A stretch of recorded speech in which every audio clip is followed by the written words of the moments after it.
అసలు ఏం జరిగి ఉంటుంది, మనం కావ్యని ఎలా సేవ్ చేయగలుగుతాం అని మాట్లాడుకుంటూ ఉంటారు. అప్పుడు రమేష్ మనం మళ్ళీ ఊరి హెడ్ని కలిసి జరిగిందంతా చెప్పాలి, ఆయన దగ్గర ఏమైనా సొల్యూషన్ ఉండొచ్చు అని చెప్తాడు. Yeah sir, we have to meet him అని అనుకుంటూ ఉంటారు. ఆ నెక్స్ట్ డే రమేష్, విద్య, నేను ఆ హెడ్ని కలిసి వస్తాం, మీరు కావ్యని చూసుకోండి, తను ఎటైనా వెళ్ళిపోయే ఛాన్సెస్ ఉన్నాయి అని చెప్పి వాళ్ళు ఆ ఊరి పెద్దను కలుస్తారు. ఆయనకి జరిగిందంతా చెప్తారు.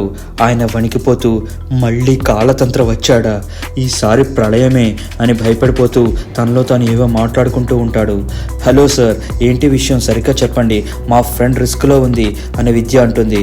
అప్పుడు ఆ ఊరి పెద్ద సూరప్ప ఇలా అంటాడు, నేను ముందే చెప్పాను కదా సార్, మీరు ఊహించినంత ఈజీ కాదు. మేము ఆ కాళతంత్ర ఆత్మని ఎన్నో పూజలు చేసి ఒక చెంబులో బంధించాం. ఎవరు తీశారు? రీసెర్చ్ చేస్తున్నప్పుడు మా టీంలో కావ్య అనే అమ్మాయికి దొరికింది.